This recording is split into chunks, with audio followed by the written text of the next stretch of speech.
Hello, everybody. Hey, How you all doing?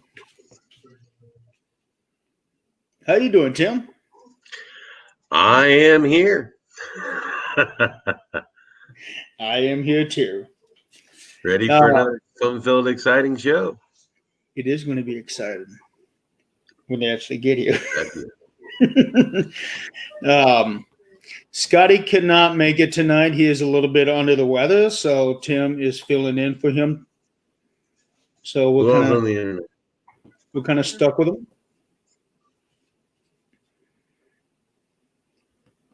Sorry, I'm freezing up here. Yes, you are. I am going. Hi, Jenny. Yeah, I'm going to pop out and pop right back in. Okay. Be right back. I hope.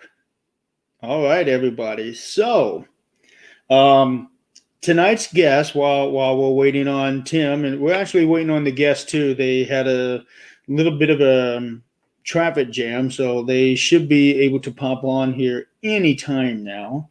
Our guests tonight are Kendall and Vera Whelpton.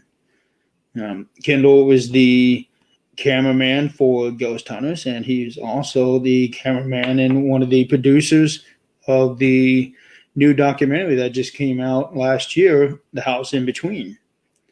We do have a couple of announcements to make, and one of them is actually Tim's. He's getting ready to pop right back on. So he has an announcement that he would like to make. I'm back. Welcome back. I was just letting them know that you have an announcement for everybody.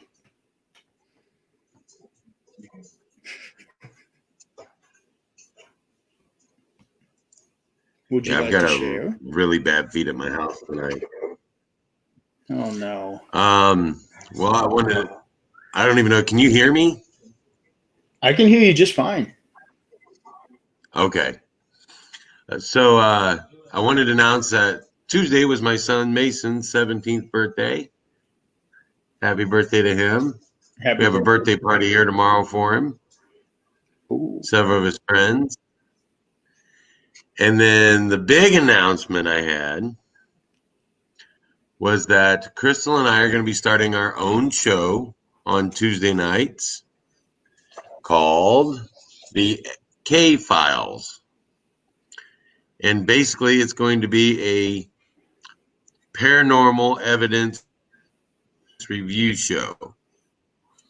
So we're going to take other people's clips and other people's evidence, and we're going to sit down as a group with our audience and review the evidence in a nice manner. We are going to really stress para-unity. We all talk about para-unity. This is going to be a way for us to all demonstrate para-unity. So we're all going to sit down and just go over evidence. There isn't a show out there that I know of that strictly deals with evidence.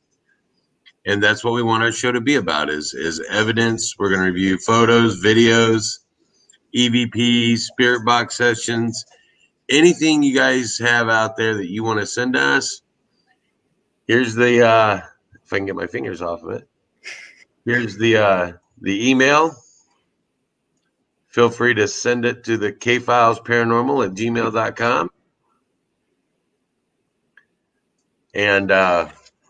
And if you get on the show, if you want to come on, we'll send you the link. You can pop on with us and explain your piece of evidence. We're not here to steal anybody's evidence. We want everyone's evidence, everybody to get credit for the evidence they share. And if you don't want to say who you are, then we'll say it was submitted anonymously. But, anybody, like I said last night on the Petri dish when I was on there, I said, everybody's got that one EVP that they just can't make out, or they want a fresh pair of ears to hear it. Here's your chance. So that's kind of what our show is going to be about, is getting evidence out there, sharing it as like-minded individuals, and seeing what everybody, kind of an opinion show, see what everybody says about it. Some people are going to see one thing. Some people are going to see something else. Some people are going to see something we missed. Some people are going to, catch something that wasn't caught before. So it's one of those types of shows where we can all share what we actually have. So we're excited about it. I know a few other people out there have expressed their excitement. I'm excited about it. Yeah, I think it's going to be the kind of show where we can all sit back, have fun, have an interactive time where we're interacting with our guests and with the audience and just really enjoy being in each other's company and going through what we all love to do. Because none of us would be doing this if we didn't love it. So that's right. And the best thing about it is, I'm not going to be on this one. Well, you'll be on sometime as a guest. We're going to be starting that up in February. So first we have to get some piece of evidence in so that way we can start getting a show built around some evidence. Mm-hmm. And I do know that I will be submitting evidence to you as well. I just haven't had time to go through all of my stuff to get it for you. And I have some programs here to help me pull it from an email to run it.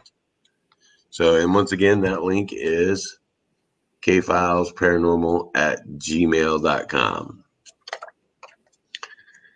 And Crystal and I will both be on that. I am going to create a new banner for that. Oh, well, thank you, Jeremy. Hold that up again so that I see it. K-Files? kfilesparanormal@gmail.com. Okay. Hi, Irene. Hi, Bart. Thank you, Jenny. We're really looking forward to it, too. And, Jenny, I would love to hear some of those, couple of those EVPs you told me you listen to all the time. Oh, thank you, Jenny. That's awesome.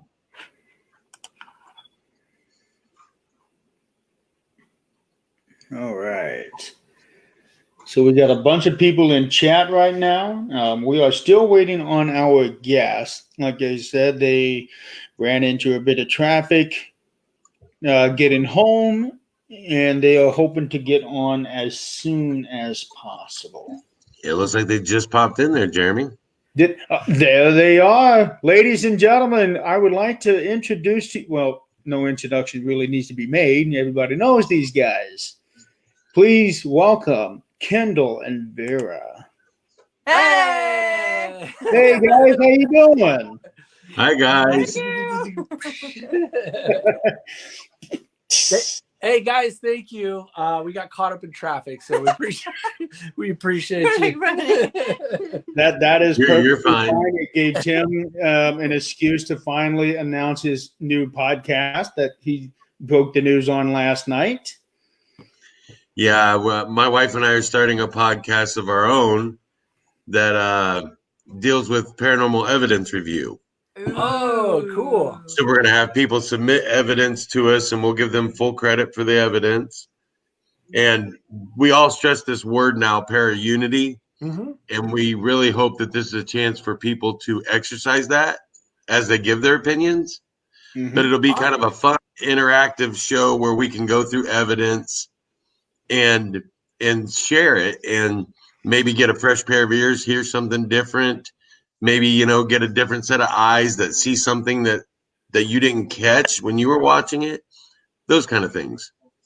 That's so awesome and definitely needed for sure.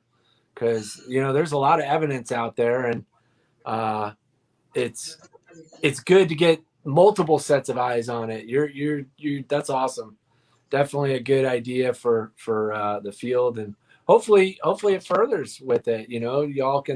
Everybody can learn from each other chiming in. And, you know I've learned a lot from the guys that I've followed, and just, just seeing what they debunk or what they pass, and it's really cool to see, chime off of other people and jive off other people's brain patterns, for this stuff. Exactly. And we want it to be a teaching tool too, that enables people that are kind of new to the field to kind of learn what to look for, learn what to listen for. Each week we want to try to present a piece of evidence that we already know has been debunked, but it looks like it's something paranormal. Cool. Yep. So that way we can use that as a teaching tool to kind of say, hey, you gotta go back and each photo, take pictures during the daytime before your investigation. Go back and try to get the same thing again. Ask the same questions a second time. Just those different things that help investigators out there really tune in and validate their evidence as well, as well as collecting it. Better at it. Yeah, too. yeah. I know. For me, like, I remember the first time I saw an orb. Like, I wasn't even on, following the guys on Ghost Hunters. I wasn't on the show yet, and I had been down in a basement, and I took some photos, and I saw all these orbs on my camera, and I was like, I was just shocked. It was like I caught a ghost on my camera, and it wasn't until I got on Ghost Hunters and Steve, I remember, like, showed me that, look, you can stomp on the ground and then this dust comes up and you hit it with a flash. And then it's like, it was the same thing I had caught a couple of years before. And, it's just really neat I remember being like, wow, like, I'm so glad I know that now because, because I showed that photo to so many people. So, like, I was like, look at this ghost I caught. Look at this ghost. And boy, was I wrong, and I realized, like, you can't do that. You know what I mean? Because you're like, I wasn't knowledgeable for the dust orbs and here I am saying that it's a ghost, and I was completely wrong, and I think the more we learn in this field and we kind of level up together, I think it's going to be better. That was a long time ago. It was. And it was when you were developing film. Yeah, But it's amazing how many people still send us photos of orbs. They're telling us, look at what is this? And we're we didn't even know how to say it because it's actually awkward. And I'm so impressed that you are going to take this step, because you're going to face the fact that a lot of people get offended when you tell them, I don't think your evidence is legit. What you think it is. Yeah. Or you can debunk, and a lot of people get their feelings hurt really bad. But I think it's important. It's part of growing and getting better. Yeah.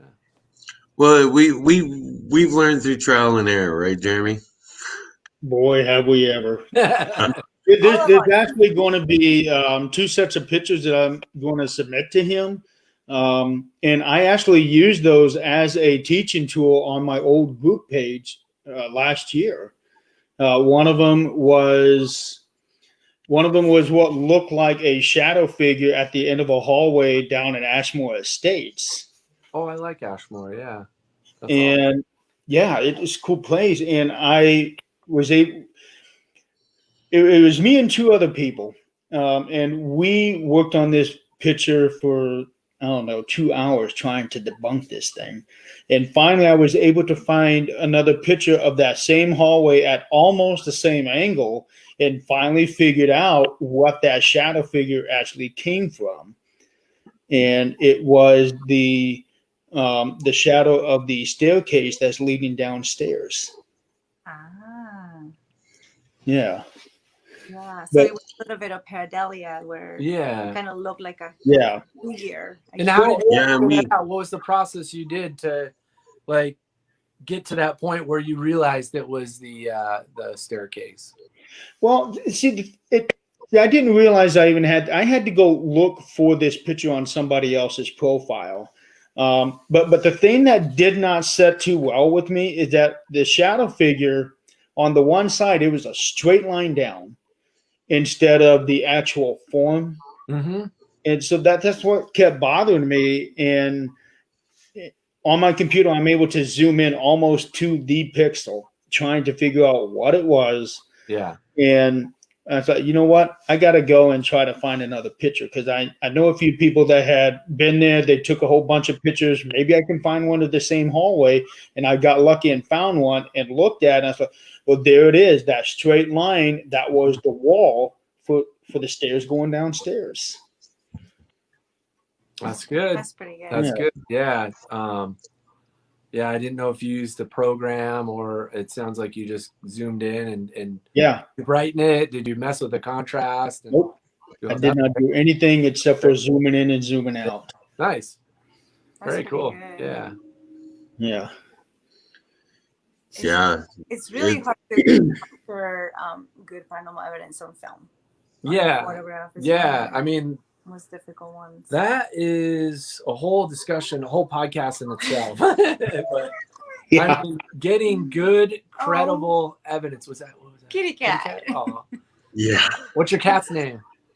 That one is named Ghost. Oh, of course. Awesome. And he's a very he's a young kitten, and he gets up on the table and he likes to come over and start clicking on the laptop. Oh. That's awesome. Oh. Yeah. He actually included him cream last colored. time. He's a cream colored tiger cat. So he's Nice. very, very light in color, so that's why we named him Ghost.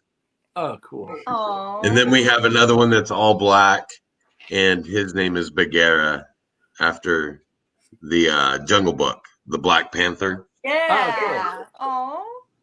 Super cute. Jeremy, you're in Indiana, is that right? Yes, I am. Tim, are you in Indiana as well? Yes. Cool. Where at? I have family in near Crown Point, kind of. In a little town called. We're not too far from that. I live in Fort Wayne. Okay, I think I know where that is. And I live in a small town called Huntington, which is just south of Fort Wayne. Yeah. Just southwest. Very cool. Yeah, Awesome. we're on the eastern side and Crown Point's on the western Okay. side. You guys Yep. ever go to the jail, the Crown Point jail? Several times. Very cool. Oh. Yep. Yeah, I love that. We're actually going back in a couple of months. Oh, no way. Yeah. Very cool. Yeah, I like that place. That was a lot of fun. I like the town, Crown Point. They got a really great coffee shop there. You can walk from the coffee shop to the jail, and you know, it's really cool, man. There's a great little pizza and barbecue place right behind the jail too. Oh, really? Yeah, right behind the jail there's a pizza barbecue place. Sorry, Jeremy. What's that? I know we keep talking over each It's other. okay. Go ahead, Tim. I was saying there's a great pizza and barbecue place right behind it. Right behind the jail. So we go over there every time we go and get pizza. Nice. That's Yeah. nice. Yeah, I like that spot. That was a fun investigation and really good. Super active. Yeah. It was well, we were there for like 2 days investigating. We were there for like 4 days, 5 days. So it was. Nothing stands out in my head that like happened there that were like that we got. I have a theory that place is slightly more active in the daytime than it is at night. Because when they were living, the prisoners that would have been there, they wouldn't have been allowed out of their cells at night. That's very true. Nighttime was quiet time. Yeah. So it just seems to me like that place, when I'm walking through it in the daytime, it just has a heavier feeling. And it seems like we have a few more things earlier on in the day that happened that didn't happen later at night. Very interesting. Specifically, change being thrown at us. Oh, wow. Very cool. Yeah. I actually caught an that on my EVP recorder. You can hear the change hit and go across the floor. Wow.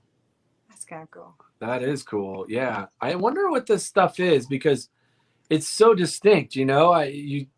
You hear footsteps and you know that like if it is hitting the floor, it is making that noise. Like, what do you guys think? Is that coming from like a sound that's actually at the location where the entity has weight and mass to it? Or is it a ghostly kind of phenomena that like is embedded with the energy or something? I don't know. Like, what do you guys think that is? To me, from what I heard, it sounded way too solid to not actually be something.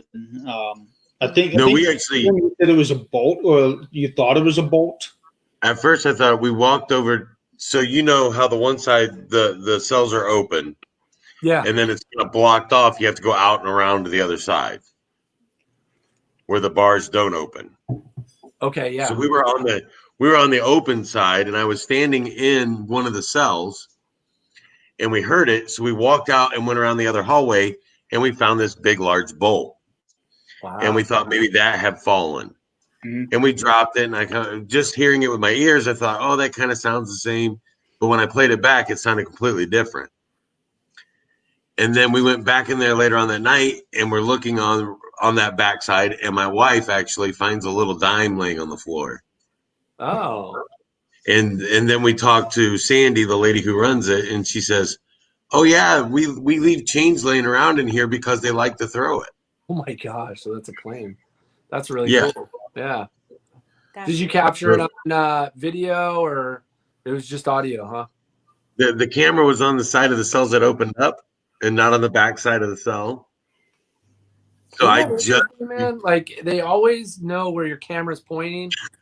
It's like, it's like, Yep. or they know when you go down, you're like, hang on, I got to do a battery change. And then it's like, bam.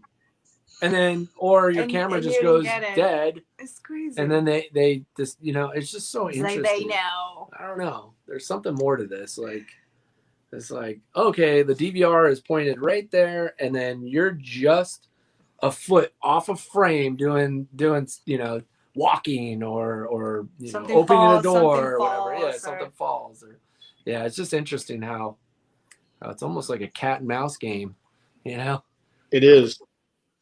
Yes, it is. Goes on. Well, it's funny that you would say cat and mouse game. One of our guys, Scott, he's actually the other co-host of the show. There was a spirit box session going on, and something was calling out to Scott very seductively.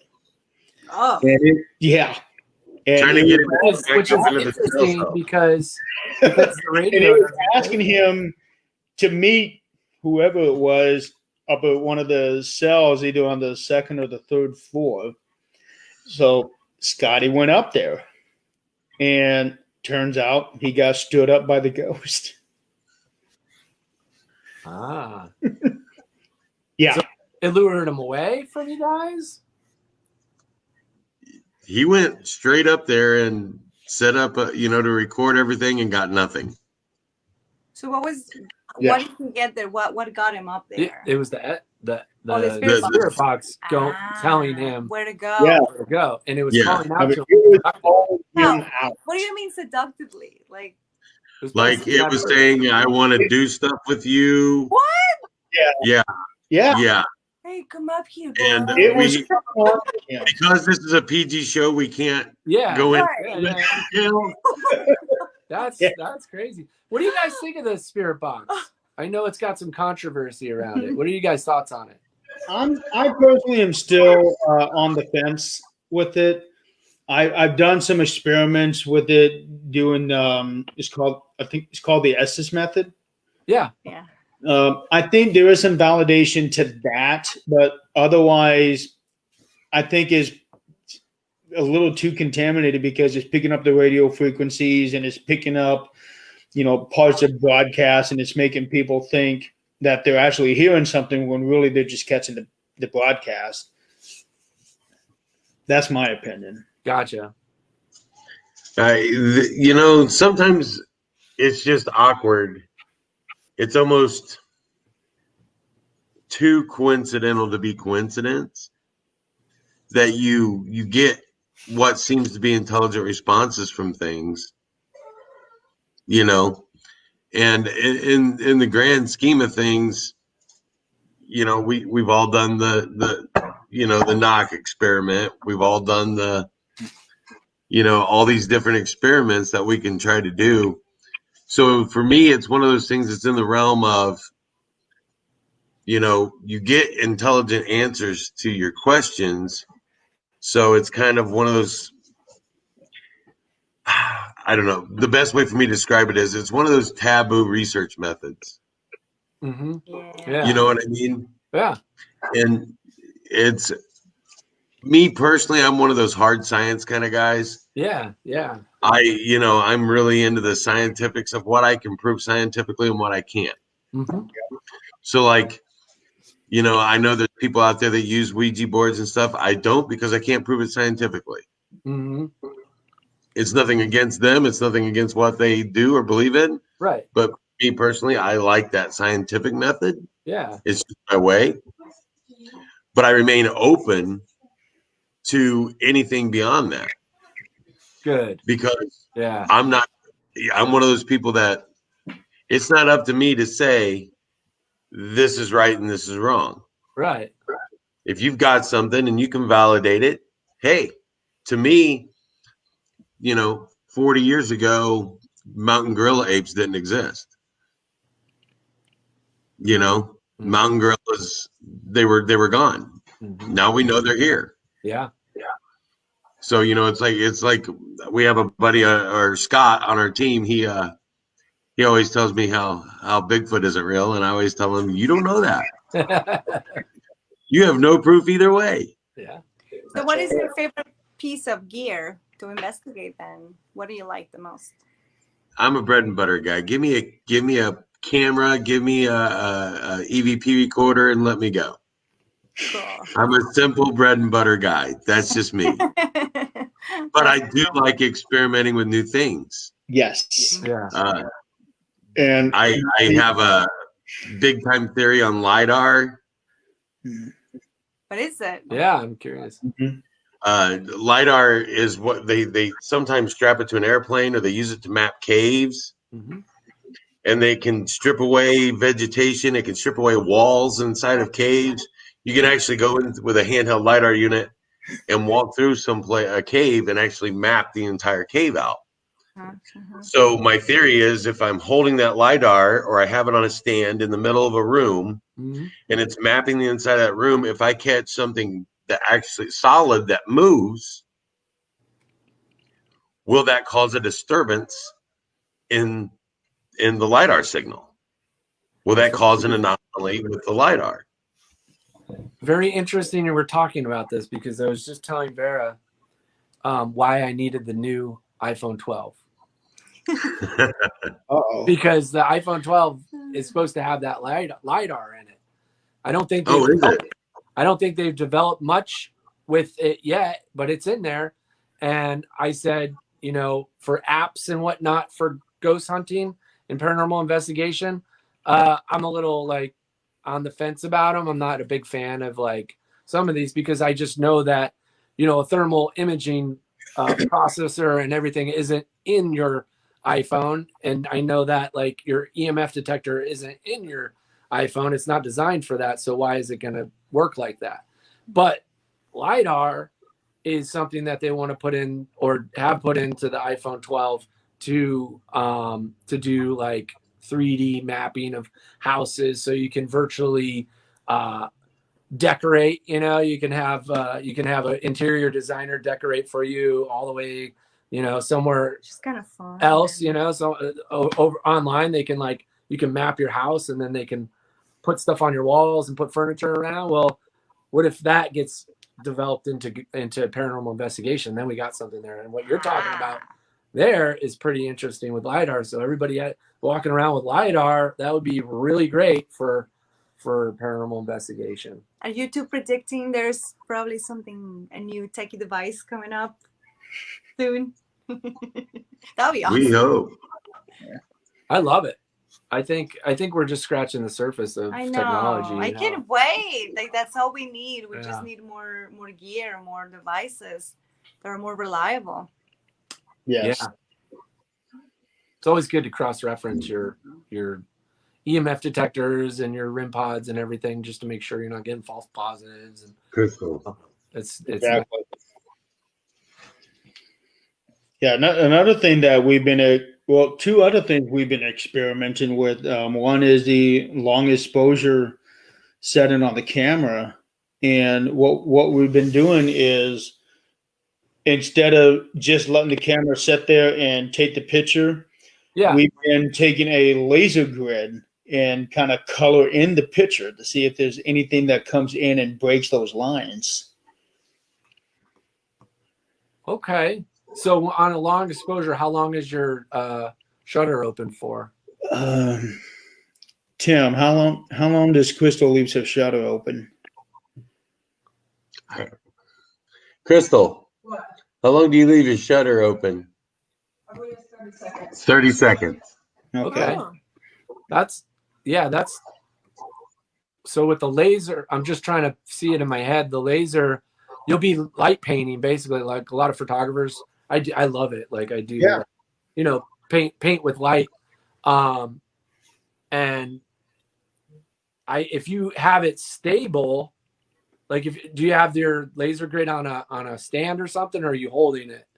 No, I'm holding it. I'm basically waving it back and forth. Oh, okay. Doing So that. then- We got the camera on a tripod. I gotcha. I see. So then Yeah. you're painting the whole picture, and then if any of those streaks of light get disrupted, Yeah. We'll be Okay. able to see it. Yeah. gotcha.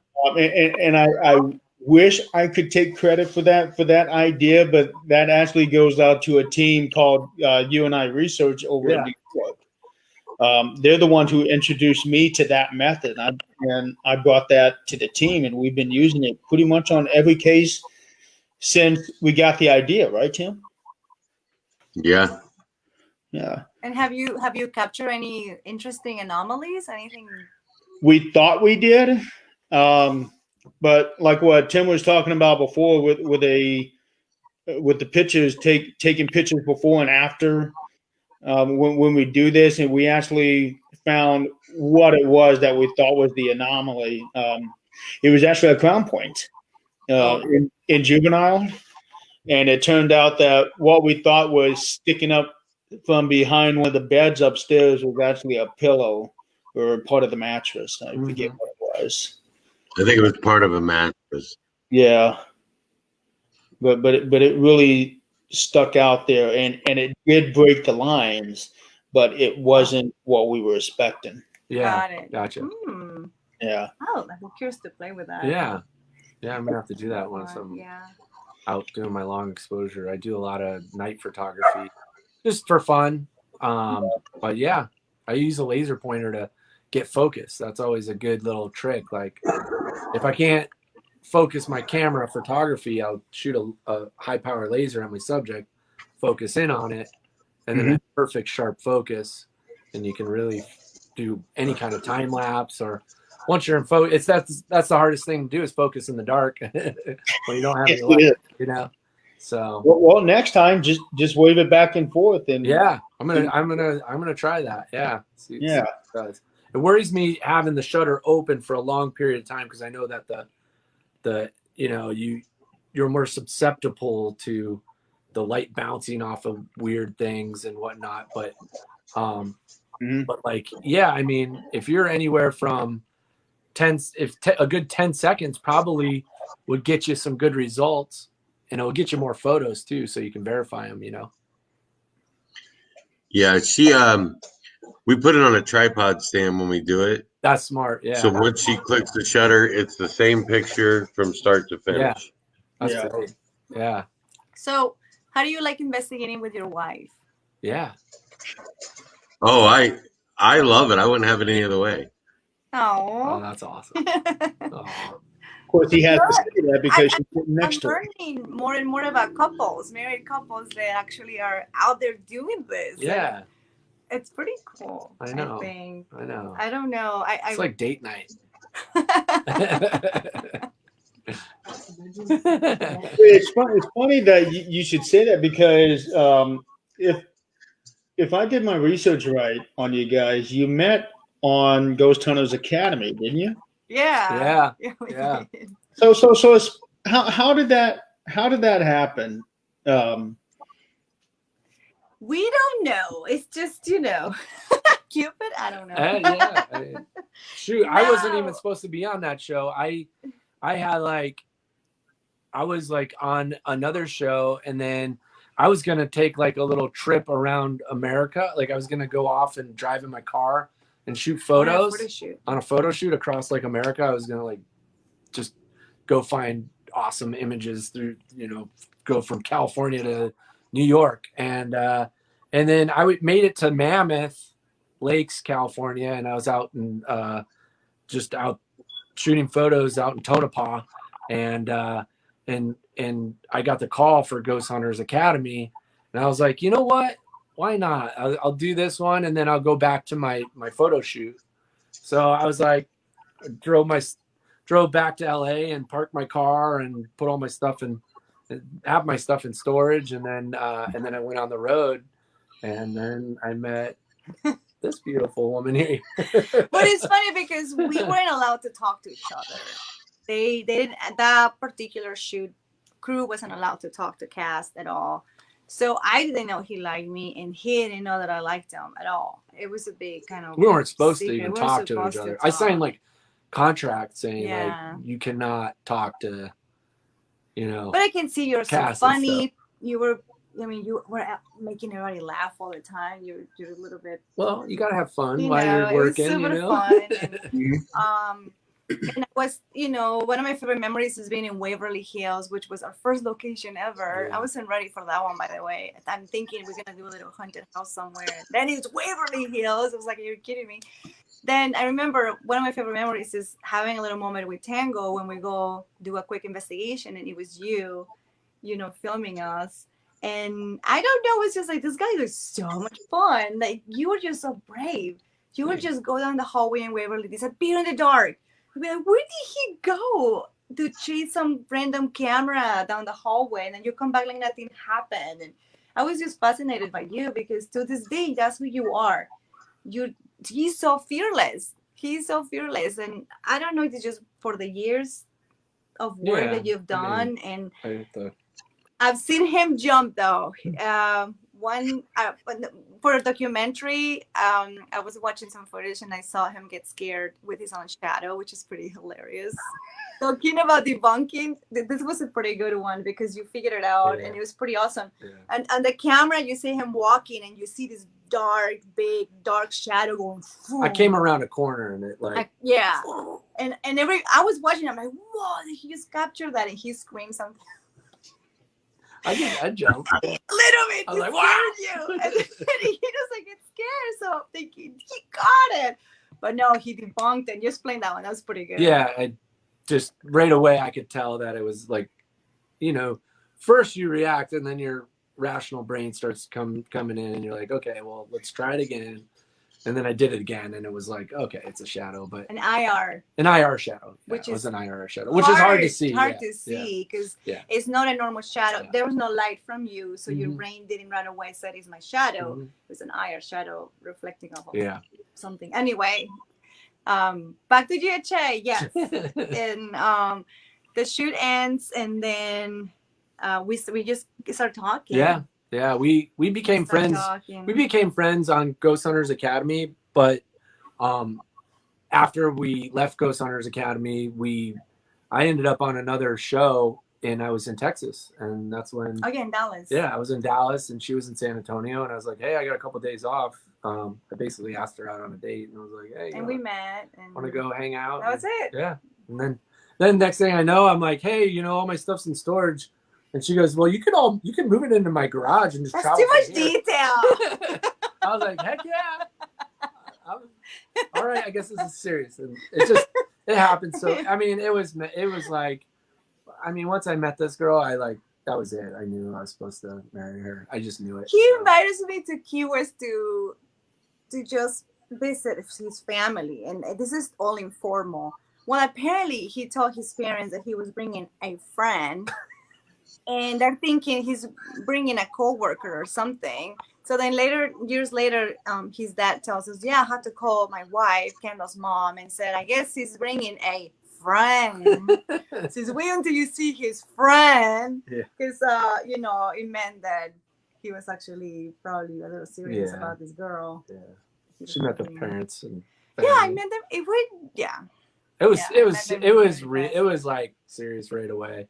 We just, and then, I was doing Ghost Hunters and I continued the series and And I will yeah, visit. and she'd come visit, Mhm. and she'd do her own investigations, and like in Texas, Sometime, she had some yeah. really great ones. And then we started this podcast, and it was the Paranormal Show, and we had a lot of fun doing that. We got to interview a lot of cool people. So her and I have always like worked together on Whenever we paranormal. had Yeah, time, but yeah. he traveled so much that Yeah.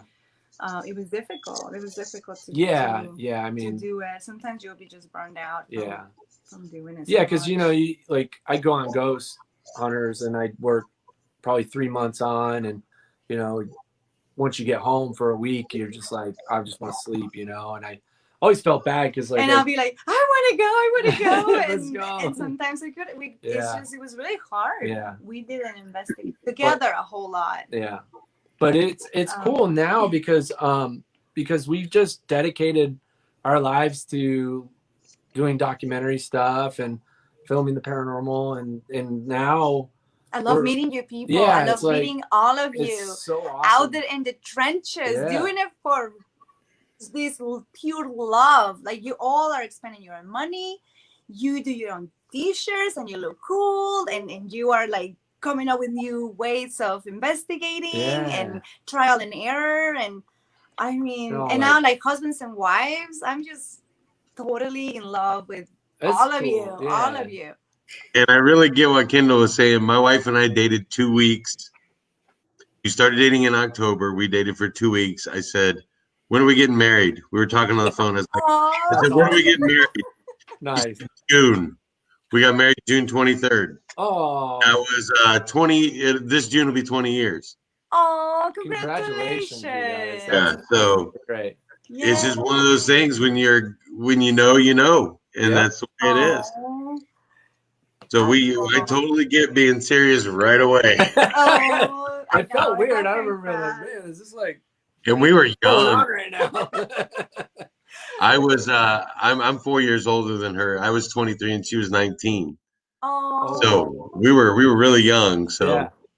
that's true love then. Yeah, that is 20 years. That's yeah. a lot of I mean, that's when a lot of people felt when they start growing Mhm. and becoming sometimes a different person because Yeah. you're growing. You're still Yeah. growing up at 19. Yeah. Like you on your Yeah. 20s. I'm like I'm much different than when I was in Oh, my yeah. 20s, and Yeah. you too. And so congratulations. Yeah, that is awesome.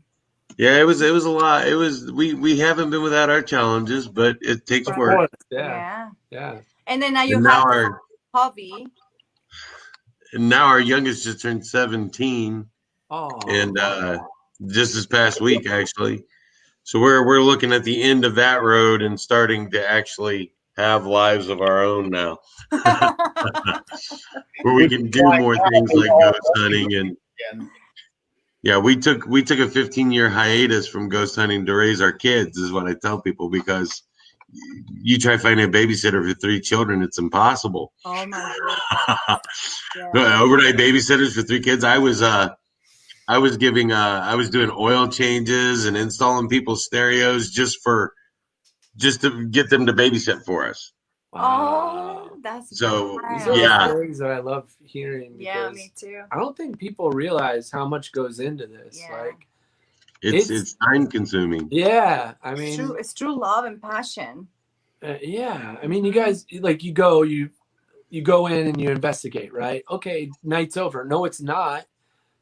For 5, 6, 7 days straight, y'all are going through the DVR footage, going through the audio, and you can't just review all the DVR channels at once. You got to go camera by camera, and if it's like an 8-hour investigation, that's like 8 hours times the amount of cameras you got. Like, it's just like, wow, this is a lot, But And the payoff hours is of huge. audio and Yeah, the payoff is huge. I mean, how do you guys feel when you capture what you were looking for? I'm Ecstatic. yeah.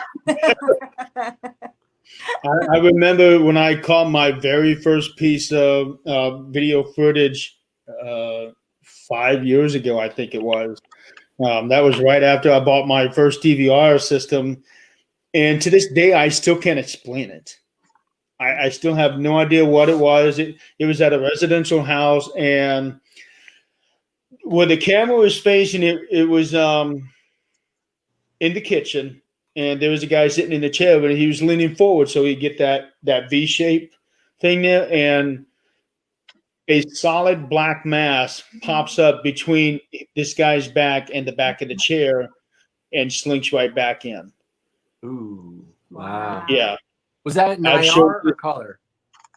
I That's very, very cool. I've showed this to numerous people. They ask about pets. There was no pets in the house. Yeah. They ask if somebody else was there. Yeah, there were a couple other people, but they would show up as gray, a little bit of black, a little bit of white, but this was solid black. Wow. Yeah. Scott's there, but he doesn't want to come in, Jeremy. He what? Am I right, Scott? Do you want to come on or no? Yes, no. No. He's sick. That's why I'm hosting tonight. Oh. Oh. Oh, now you come in. There's the other co-host.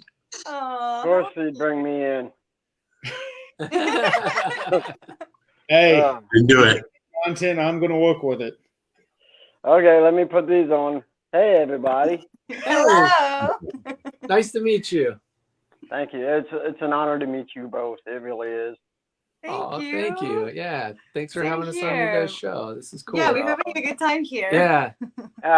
I've been listening, and it's just like, I'm like, I feel like poo, but man, your guys' meeting up story, I was laughing. I'm like, dude, that is absolutely great. Oh. Yeah. Yeah. Oh. Yeah, but I think the unseen had a little bit to do with it too, maybe. In my wife's case, she met me, and she's the only lady I can find that puts up with me. So I'm right there with you.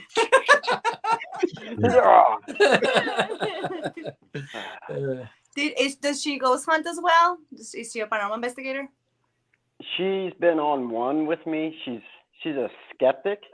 Ah. Good, yeah. But Yeah. she has seen stuff like around our house that she can't explain, and so It's always good to have a skeptic mind. Yeah, but did to you keep hear what in he check. said around his house? So he lives in a.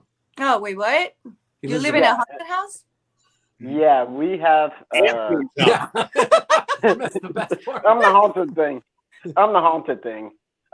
We have a little girl here, so and every now and again she likes to make her presence known. So Wow. yeah. Oh, okay.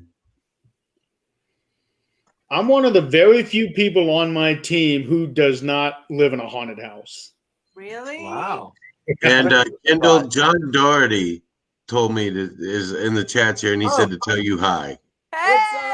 Hey, John. John, we Awesome. miss you. Yeah. John's getting his drone license right now. Sweet. Good job. Yeah, my Oh, it's about time. my first piece of evidence was caught 20 feet from where I'm sitting. Whoa. It was an EVP, and it corrected me. What? Tell me. That's awesome. So we were sitting in the living room, and our ceiling fan was kind of going nuts. And I didn't know if it was on the blink or why. My wife said, "You bought that EVP recorder. Why don't you set it up? I'll take the dog. The kids were all in bed asleep. I'll take the dogs. We'll go back to the bedroom. You set it up and just walk back to the bedroom after you set it up, and then we'll see what we got." So I'm setting it up, and it's like 2:00 in the morning. And I look up at the clock, and I turn it on. I said, "This is Tim. We're in the house." And it's 2:00 in the morning on April 13th. And I said, "Well, it's 2:00 in the morning, so it's April 15th. And then I pause, and then I say 14th, and I turn and I walk down the hallway. And when we played it back, I say 15th, I pause, and it says 14th. Whoa. Then I say 14th, and as I'm walking down the hall, it goes, he said it. And that was the first piece of evidence I caught, was right here in my house. That's oh my amazing. goodness. Yeah. Wow. That was really cool. And it's also, we've also got EVPs in our house saying my kids' names. Oh, wow. Was Yeah. it male, female? What was your? We've gotten both. We've got a male voice a few times. Sounds more like an older gentleman's voice. Okay. And then we've got a very young lady's voice that we've heard a few times. And do So you think that's related to the house? Is it an older home? Or... I'm not sure if it's the house or the property, because Scott and I live in the same town. We grew up here. There used to be a baseball diamond right behind where my house is. And then you have this all used to be empty field where my house is. Oh, okay. And then before that, it was a junkyard. There was a junkyard just over from where my house sits for years and years and years. Like one of those old ones from the 50s. Oh, wow. So outside of that, we're not sure, because we're the second owners of this house, but the first owner only lived in it for a year. Yeah. Their job relocated them. Yeah. And then we bought the home from a relocation company. Okay. Yeah. So there's not like a lot of history or anything. Yeah. Yeah. But you, Scott, live near Tim? You live in the same area? We live in the same town, but I don't live close. Thank the Lord. But your house also has occurrences. Scott and I like to give each other a hard time because we've known each other for 25 plus years. Oh, wow. That's awesome. Yeah. Good. So we love giving each other a hard time. He's 5'1", I've I'm known 6'3". you guys for 10, 12 years myself. Tim and I actually worked together. Oh. Yeah. That's how we met. We were in the same hiring class. Okay. Okay. Yeah. Did you guys talk about paranormal right away, or was it just No, we did not. Actually, what would you say, Tim? About 4 or 5 years afterwards, we started talking about it. Yeah. And we talked a lot about music at first. Oh, We cool. did. Because Jeremy likes to write songs, and I like to play around on the guitar and saxophone, stuff like that. Oh, nice.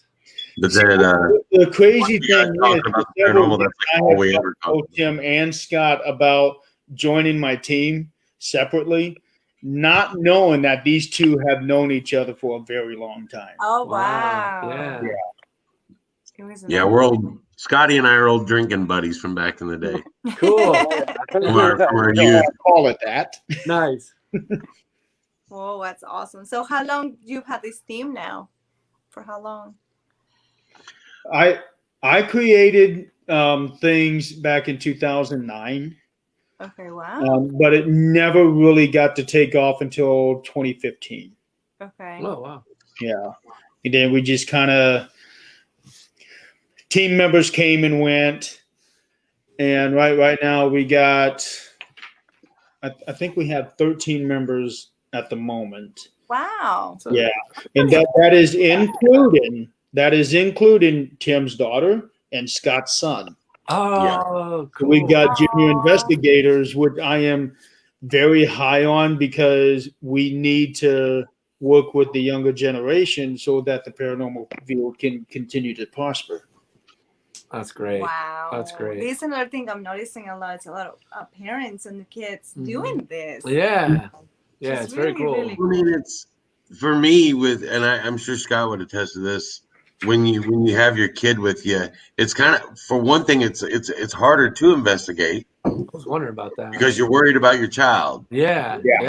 But on the same hand, when your child has that personal experience and you get to experience it with them, oh yeah, it's like so rewarding. It really is, and to see them get into it. Yeah, I know, and it's funny because, like I said, Scott, Jeremy, and I are like brothers. My poor wife has to put up with this all the time. she calls herself our ringleader. He has to keep us in line. Yeah, because there's no way we're going to keep ourselves in line. It's not going to happen. and we really are like brothers. And I know I've investigated with Aiden, and we kept hearing something, and Aiden's walking around on all the floorboards, seeing where the squeak's coming from and stuff. And you're like, even though it's not my kid, I'm like having that dad proud moment. Awesome. Yeah. Yeah. Because, I'm like, that's the way you do it, young man. Yeah. Everybody's trying to teach them, the right way to do things. Right. And so it's like we're all parents of the same kids at the same time. That's great. That's really That's cool. really great. That's a And I love it. Like the paranormal is bringing people together. I just been lucky to hear really great stories like this, watching Ghost Hunters and our documentary. And, I just love when I hear stories about families coming together over something that they can all kind of be interested in, because there's not a lot of stuff out there these days. You got video game distractions, iPhone distractions, you got every kind of distraction known. And it's great when you hear that people are having fun doing stuff with their parents, and especially paranormal investigation, because we all know how exciting that is. It's adrenaline. Like, you get addicted to it. You're like, when things start popping, it's like, yeah. it requires a lot of patience. It does, yeah. It's like fishing, kind of. You always say that. Yeah. Like, and you're right, Kendall. I mean, with all the video games and everything that's out today, to get a little bit of time, especially with your kids, is really hard at times. So for me and my son to go investigate, not only is that just spending time doing something, but it gives us quality time together to enjoy something we're both interested in, and I love it. And so cool, awesome. Some cool stuff to talk about, especially if you do experience something. I'm sure the conversation goes on for a few days. It does. It really does. Her and I can't. I mean, we ride in the car together. We talk. Oh my god! Like, can't believe that. So I can only imagine when you have your child, like, you experience. You can get pretty deep in these conversations. Yeah. You get pretty philosophical sometimes too. Well, what do you think that was? And then it's like, oh my gosh, you got like 10 hours, And the truth is, Scott and I are kind of toward the end of raising our kids. Our kids are growing up and getting older, and it's one of those things where it's like, I don't have much time left to do this. Right. Oh. So those memories are going to carry on. I know. But the thing is like, you're planting a seed that will, possibly grow, and don't think that's over, because they're going to start setting up investigations, inviting you along. Yeah. I can wait for that. Oh. Well, hopefully they can pay for me the way I'm paying for them. It's very expensive. True, yeah. We were just talking about that, Scott, before you came on. Well, you were listening about. I'm amazed at how much it goes into this. Yeah. Paranormal, like investigation, gear, like all the everything you need. It costs money. It's expensive. Yeah, that's what people don't realize. Is like, even a recorder. A cheap one's $30, and an expensive one's $100, and just one little piece of gear. It's like, then you stack cameras and DVRs, and now you gotta pay fees for thermals locations. And fees. Yeah, it's like, man, transport, all kinds of stuff. Okay. That's why my favorite piece of equipment only cost me $4. Ooh, what is that? A dog whistle. Very cool. We I can't talk about it, but yeah. I've learned about that already. Very cool. I'll let you do the talking. It's a really interesting piece of gear. Tell us the theory behind it. So the theory behind it was that when you're doing EVP sessions, you do not actually hear them answer you, but you do capture their answers on the audio recordings. So they're talking to you on a different frequency from what you can hear. Right. So I was thinking, well, okay, if we use the dog whistle, it makes a sound that is outside of your range of hearing. It is on another frequency. What if I can be able to use a dog whistle to try to communicate with them? And every time that I have used this whistle, something has happened. That's really cool. It is. Like what? Well, the very first time I used it, I actually got poked in the back at Crown Point. It was the first time I had actually gotten touched, and it was a hard finger poke in the back. It was. Yeah, it was. And then we use it as a date. when you blew it at the Davies house, and Scott can attest to this, Scott and I witnessed this happen. Scott was at the top of the stairs. My wife was on the stairs. I was at the bottom of the stairs. We were going up from the basement. Jeremy blew the whistle, and all of a sudden my wife just flew into the wall. She just fell into the wall walking up the stairs. Yep. And I was like, oh my God, are you okay? I was like, Scott, you help make sure she gets to the top of the stairs and stuff. Well, then she goes, it was like 100 people rushed past me. Like I was on an escalator and everybody started running. And I was the one standing still. Yeah, so in this, I got trampled. Negative effect. Wow. Wow. And we actually saw her like fall into the wall. Yeah. Like, Yeah.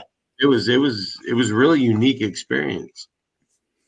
So I've got a couple other things that are experimenting with it, and we are trying to see with the different frequencies what effect it has on them. But it seems like overall it has a negative effect on them. Like it's going to drive them away. So we are coming up with theories as to if we might be able to use that as an advantage for some of the more negative aspects of the paranormal field. Gotcha. Mm. I like it. That's, you know, there's something to the frequencies, you know, Yeah. something with frequency that definitely is, I don't know. It's hard to, I it's hard to witnessed say. something like that, and it was a little disturbing because I don't know if that's is making something upset or I don't know. Well, you're probably pissing off all the dogs in the neighborhood. Well, funny you should say that. The very first team that I told about this, they tried the experiment, but their mistake was that they used it outside at an old cemetery that's way out in the boonies. Oh, Okay. no. And they attracted coyotes. Yes. They told me about that, and I was like, "No, you're not supposed to do it outside. You're supposed to do it inside." That's awesome. Yeah. Needless to say, they learned their lesson.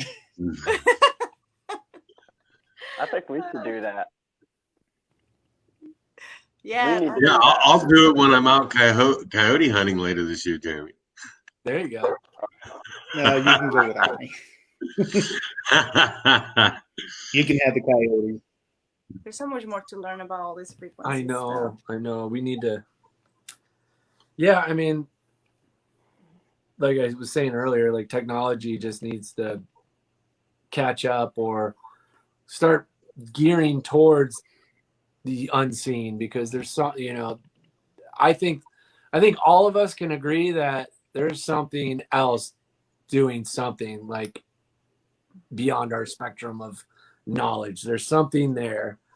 I think that that'd be crazy to just completely close it out, because, you know, if you take 1% of how many ghost stories have you heard, you know, or these experiences, take 1% and say that's real, like that's enough, because some of this stuff is major, like your wife, you know, getting pushed into the wall, like What was that? What was that? It's like, it's very interesting. Anyway, I know why science isn't on board. It's because of funding, and, you know, in order to do a great project, you got to get funding, and like it's hard to get funding for. So, hey, I want to study ghosts the next year. Who's going to fund that? You know, unless you're like a guy from Skinwalker Ranch or something. But like, I don't know. Like, I think it's awesome that people like y'all are doing the best you can with $4 pieces of equipment, and, you know, thousands of dollars piece of equipment. Everybody's trying, you know what I mean? And I just can't wait till the day that like they turn on the Hytron Collider and they just try, you know, something new with it, and then it just shows the other dimension, or like it just all of a sudden we figured out, okay, you know what we thought was something, it's actually ghosts. You know what I mean? Like, it's going to be great. I feel like we're around the corner from that because technology's moving so fast. You know, Maybe it's not I hope at it's, all. I mean, who knows? I mean, we're all kind of, you know, doing our best with the knowledge that we have to say what it is, but multi-dimensional Yeah. beings just messing Could- with our heads. It could be. It could be us in another dimension, you know, messing with ourselves. I don't know. There's so many things. That's you not could such say. sci-fi. I now. know, It's like I know, crazy, but- but you never know. Yeah, you just never know. I don't know. I think it's all awesome, especially when you capture a voice. It's like we know that nobody was talking at that time. Nobody was even in the place. Like that 14. Yeah, And he it's like- said it. So where's That's that come really from? cool. Where does that come from? And that's the fascinating part. I just love it. Yeah, it is definitely so much fun being able to do this, and a lot of people is it, don't you get bored or anything like that? Yeah, it can be boring, but the rewards after that far exceeds that. Yeah. It I'm a does. little jealous, I have to admit, because our oldest son will never in a million years go something with us. And he thinks that we're such dorks. He totally does. And he makes fun of us to his friends, and his friends think that we're crazy, and they still want to hear the stories. Yeah, they do. They still do. They're wanna hear about it, curious. Yeah. That's funny. Yeah, But- I always say you get two reactions. You get the why, and you get the oh, can I go? Maybe one day you'll get that "Can I go?" look. Maybe. Our little girl, she's like, she loves Scooby-Doo, and I can tell she's starting to get into it. It's kind of neat to see. She's only 5. She's 5, and- but and- she's like, She's asking some serious questions. Yeah, And I tell you, we need to like stop talking so much about this stuff. Maybe Yeah. we need to talk in private, because she's getting aware that there's something else. And, yeah. but it's all good. It's good because we can talk about it. And I think that's important. You can talk Yeah. about it. Yeah, especially if they have experiences. Because of their people are own. experiencing stuff. And Yeah. I don't remember. I remember when I experienced some of these things when I was younger, I didn't know where to go, who to talk to. I wish there was people like you around me at that time that I could just go and Ask talk to and ask questions, questions. yeah. I didn't know anybody. Yeah. So Yeah, it's one of those things. Like I've said a million times. 25 years ago, nobody talked about this. No, it was almost taboo to talk about it. It was, Yeah. yeah. It was. Yeah. And if they did, it was like that little family secret, you know. Yeah. Yeah. Yeah, you guys don't remember Uncle John, but Uncle John still comes and rocks that chair over there. And, you know, that was the way it was, though. You know. Yeah. Yeah, and now it's to the point where, well, you're not cool if you're not investigating. It's getting to that point. you don't know about I love that. it. Yeah, It depends on which generation you're talking about. It's true. that is. That's very true. Yeah. That's true.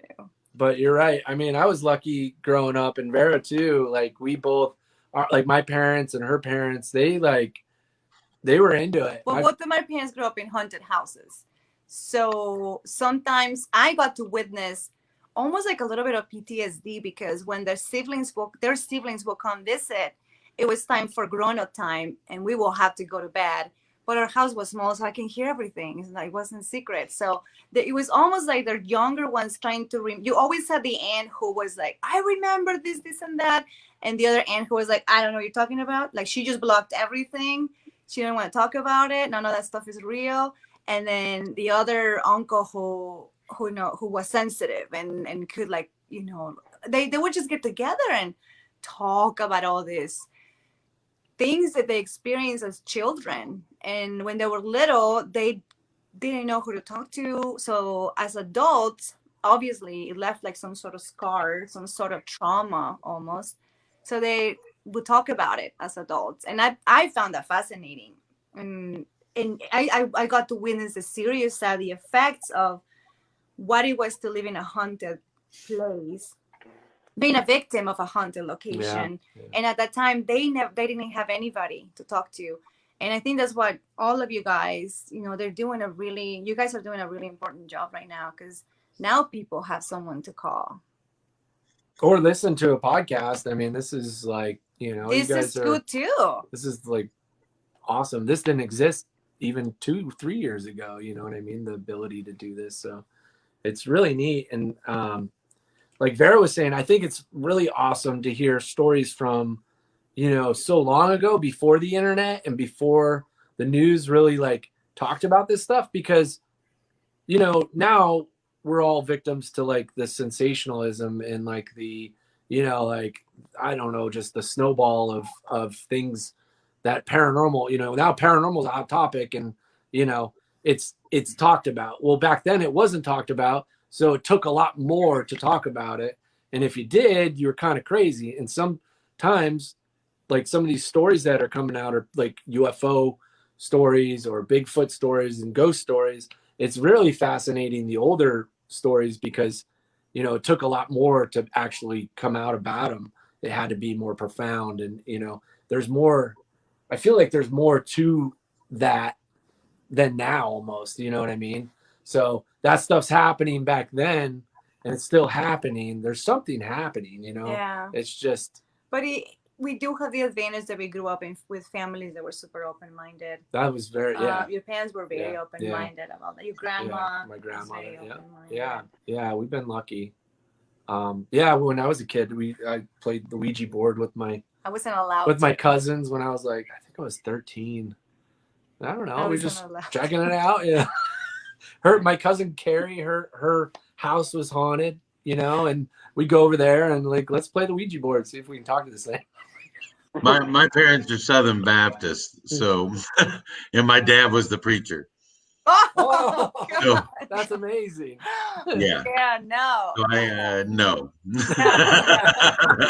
No. I grew up in a very Catholic family as well, so I know the no-nos. Well, from a religious point of view, I kind of came up with my own theories, Yeah. And I've studied the Bible quite a lot, and I continue to. But my biggest thing is when people ask me, how can you be religious and believe in this? I tell them the Bible says that when you die, your body goes back to the dirt which it came from. Your spirit goes back to God who gave it. It doesn't say a thing about your soul. Mm-hmm. And when you look at the Bible, everything's in three. Mm-hmm. So if the spirit goes back to God and the body goes back to the ground, where's that soul go? It's very interesting. So that's kind of my justification, if you will. Wow. Yeah. Very no, good it's point. valid, because I think there's another thing that's very taboo. I'm religious, and people sometimes getting shocked. Why are you? Because the paranormal has this taboo of being all dark and evil and emo and crazy witchcraft stuff, cultish, blah blah blah blah. And I mean, the Bible talks about ghosts.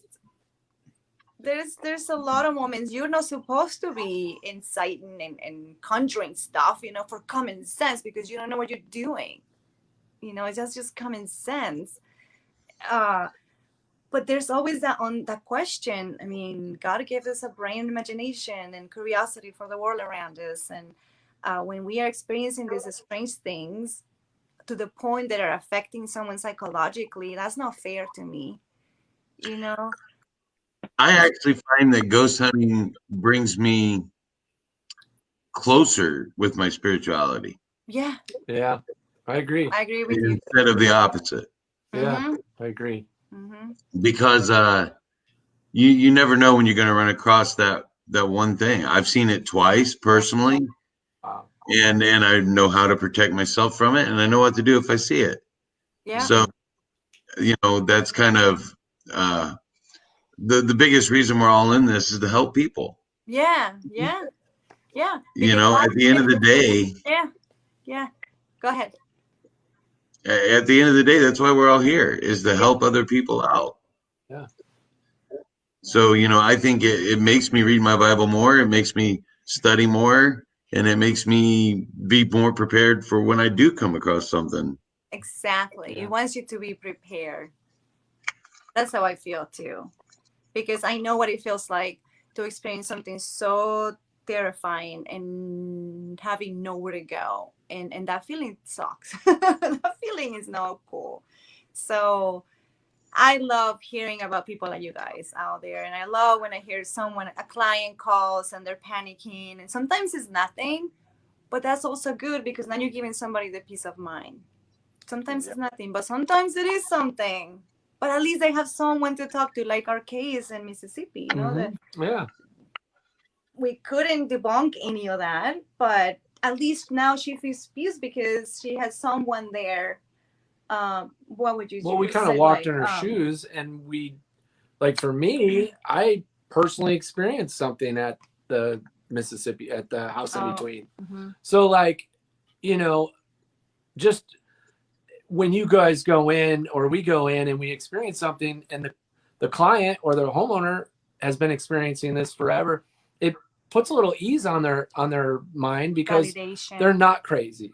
There's something happening, and we can't explain it, unfortunately, but Right. but at least they had the peace of mind. You have that peace of mind, and when you capture it on video, and you can physically show somebody, like, look what we caught. This is what you were talking about. I know you said you saw it out of the corner of your eye, or you weren't sure if you saw it or whatever. Here it is, and that's enough for them to start the process of accepting it or healing or whatever, empowerment. Yeah. In Alice's case, it was empowerment. She's just a fascinating, amazing woman. She is, like, taking her situation. She could have sold her house. I'm talking about the documentary that we did. She could have sold her house, fled, and said, I'm done with that. Like, instead, she, like, said, you know what? I am fascinated by what's happening here. It scares the crap out of me. I'm not going to stay here at night, but I'm going to hand the keys over to some paranormal investigators, let them figure it out. And that takes a lot. When you actually put your mind into what she did and what she's doing, it is like a huge advance in the field to have a location 24/7 being monitored and recorded and investigated. And, it's just like, that's next level stuff, and Alice is at the forefront of that. That's really cool. And yeah, and that in that video, when that happened, dude, I was like one of those people that's watching a thriller movie, and then that one part happens, you're like, oh, like, dude, that was so. I was like, oh yeah, dude, that was so amazing, dude. I was like, yeah, awesome. Yeah. We get that from. I felt that too.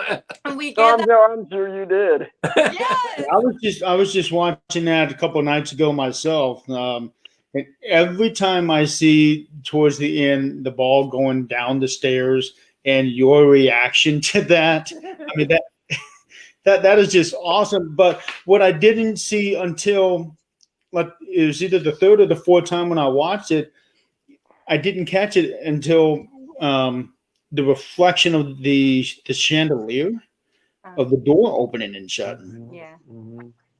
That was awesome right there. Yeah. It was a major event. The dual simultaneous, like the ball and the door opening and opening another door and then closing the door and closing that door. It's like, how's it doing this? It's like opening and closing doors. Usually it's like it's just one thing, but it's like a force in and then a force out. And I thought it was really interesting. I don't know if you guys caught that, but where the psychic Jill Morris came in, she went straight for that door. Like, she came into the house. She didn't care about anything else. She just went. I thought she was going for the kitchen. I actually was the camera. I went towards the kitchen. I'm like, oh, I guess she's not going here. She's going for the door. I walk over, and then she goes out, and she's like feeling that door out. That's interesting. It was just it was so weird and connected, and to see it all unfold like that was fascinating for us making the film, because we didn't. Because you ignored that at that moment. Yeah, at that moment you're not thinking anything, but then as you're in the place longer and your things are happening and they're starting to add up. That's the thing about paranormal investigation. Yeah, you have one thing happen at the beginning of your investigation, and then at the end, it all adds up. It's very interesting. I think we're being given clues here and there. Got to be open in our brains to be able to put them together, and not discredit the little things that happen. I'm really hoping that there's going to be a follow-up to House in Between. Oh. Aw, yeah. Yeah. Cause I myself, I really enjoy that. I enjoy watching stuff like that. And most times we're seeing documentaries on haunted locations like Waverly Hills or Crown Point. Yeah, yeah, It's not often that you see where you're doing one on a residential. right, right. And that's what I love because you're actually helping Alice out. Yeah, it was a Yeah, real. Yeah, it was a yeah. real case. I mean, good on Steve. Steve like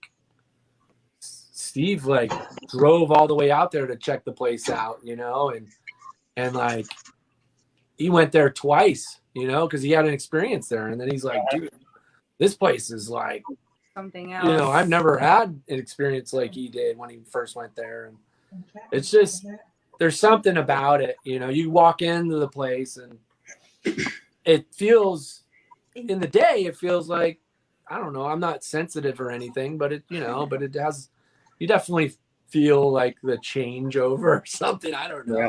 It just feels different. It does. It feels like I'll go with what the psychic, you know, Jill said, is that it feels like there's multiple things happening, you know, and I think there's something to that possibly. You know, it's hard to say, but you know, it's sorry, I'm trying to, but yeah, it's just something that is there. What I love is when people like you, Scott, gets excited about the ball moving. Yeah. Because that shows me that you are out in the trenches if you know how hard it is to capture something like that. The regular person is like, ball moving, bleh. But you know, we people have been out there trying to capture something like that. That was pretty big. Well, Yeah, I mean, it was kind of scary bringing it to the scientists. It was like, we knew it's like, okay, yeah, it's a ball. yeah, we're like, okay, well, But he's it's a gonna, claim, I mean, and then you capture it. yeah, So and it happens all the time, and it's like, and sometimes on command. yeah, With I that, don't know. I don't know what it is about that baseball, but and it will have other baseballs right next to it, and it will just, you know, so it doesn't make sense really. I mean, it's just picking. Why not the other ones? It's picking other. It could pick other toys or whatever. It's just obsessed with that one. baseball. You know, it's just kind of interesting. There's something to that too. And that's why you guys went to see if it had magnets. Yeah, we got a high powered magnet. We couldn't put it near. There was something sketchy about this ball, and we surprised them with that. I mean, you didn't tell them. Yeah, I mean, here's the thing: is like Steve and I went in to do this, and we didn't really know John, Brad, and Alice. You know, we're like, and you always got to be skeptical on when you go into places. Like, what's the motive? You know, why are we? You know, you gotta. If you don't, then you're gonna get taken. You know, so Steve and I like, we went around the house and like we looked for trickery and we didn't find anything, of course. And then, you know, we're like, let's just surprise them with this, you know, this magnet. Like we're going to see it on their face the second that we bring this magnet out, you know, they're like gonna, you know, people's facial features, they get nervous, body language. It's like, we're going to figure this out. And so we, you know, Steve pulls out the magnet and we surprised them completely. And I think John was like, you know, yeah, they pulled that thing out and yeah, I know what they were doing right away. I thought it was pretty fun. But yeah, I mean, that thing didn't have any, we were actually going to tear the ball apart. We were going to like pull the ball apart and have it like analyzed. But then we realized that the activity with that ball was happening frequently, that we didn't want to like sacrifice the ball because it was moving that ball and it could possibly not do it again. And we were hoping to capture the ball on camera, you know? So we ended up with the magnet, and that's why we kind of went with the magnet. Cause quite honestly, anything to move something we should have an X-ray off the stairs. I mean, we could have, but I mean, how could a human make something happen? Well, magnets, you know, or ropes, I guess, but like there was none of that. So it was like, we looked at earthquakes. I mean, we checked earthquakes. We checked. You hit the underneath the wind. I mean, we tried to all kinds of stuff. Like I remember Steve being like, well, we got to figure out a way to show the wind pressure. Maybe we get like a measuring device that like the tensile strength, you know, when you break stuff and you know the strength of something, can we get something to show the force of the ball? And I don't think there was anything that we could have gotten to like show the force of a push of a ball. So we're like, well, everybody kind of knows canned air, you know what I mean? So we kind of tried to, and you know, like when you spray canned air, it like it's hard, you know, and it's kind of a force that everybody could kind of recognize and know. So, I mean, we really did try to think of every way possible to kind of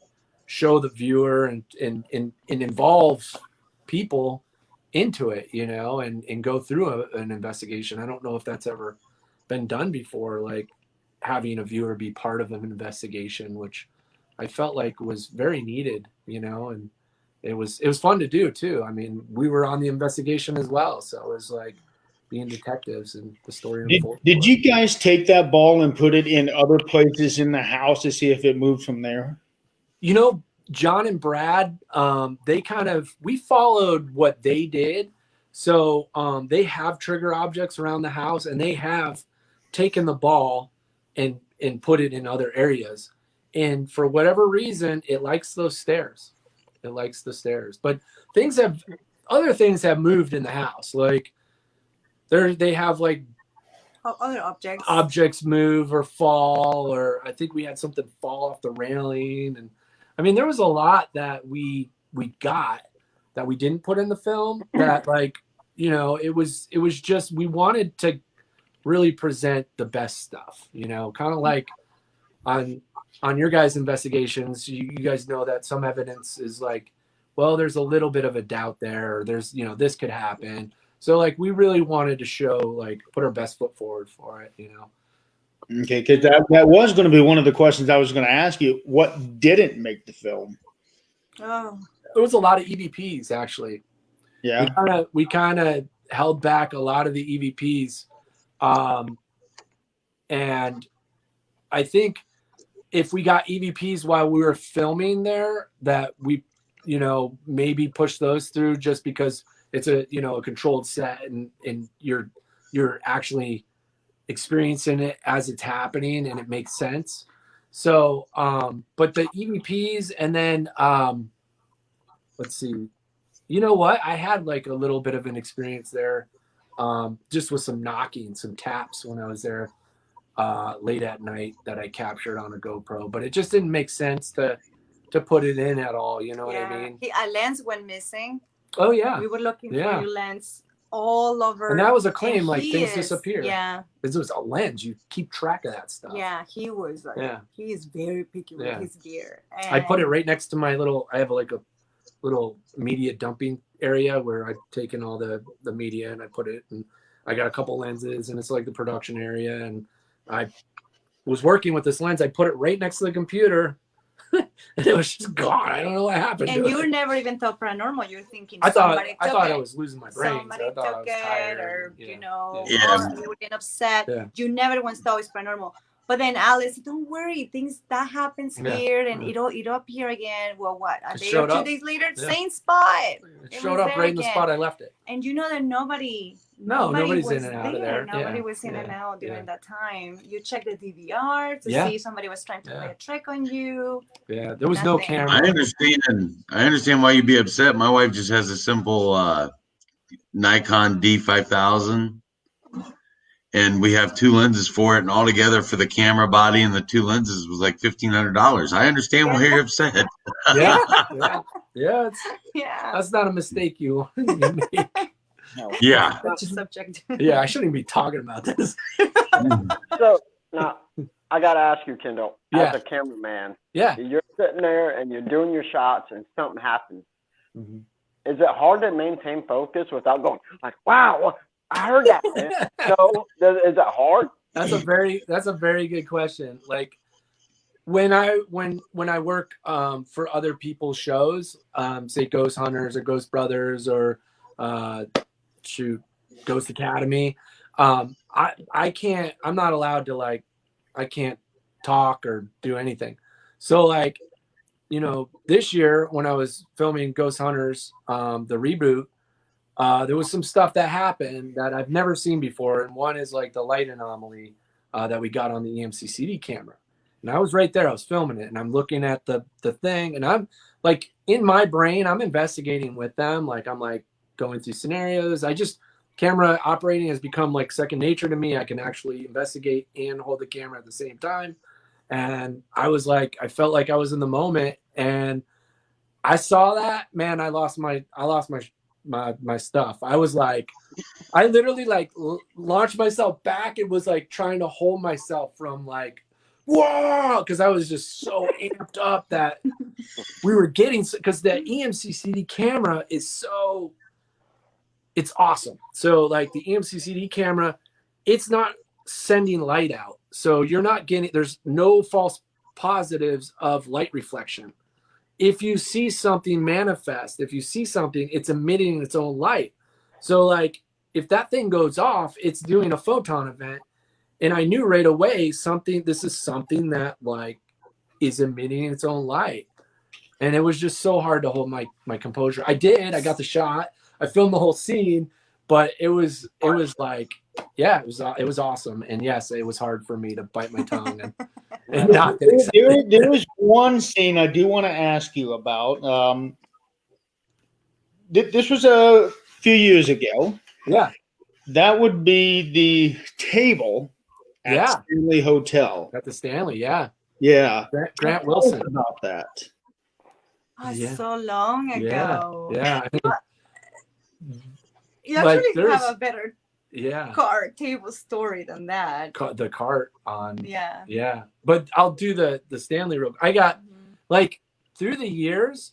So the Stanley was my first experience on Ghost Hunters. It was major. I mean, the table flipped up towards me, and like I was freaked out. I jumped back and caught it on camera. Like I literally jumped in the air, went back, and like stuck it. Like I was like, whoom, and I got the table coming down. That's why you guys were able to see the table moving. And that freaked me out. I'll be honest with you. Completely took me off guard. I never experienced anything like it. And it kind of changed my view on things. And we were talking about, like believing and not believing. Like for a while, I was like kind of cautiously skeptic, and that like threw me into a frenzy of like, well, shit, this is like real, this is like coming at me. What did I do wrong? I started immediately. I thought like, that's me. Like it's coming after me. It's trying to attack me. But that was cool. That was captured and it was on the show. I had another experience on Ghost Hunters season 11 that was very similar and even more. Not even close. It was pretty profound. Like season 11, we were at the Dr. Physic house in Pennsylvania, and I was down in the basement with Jay and Steve, and the basement was an old laboratory for this guy that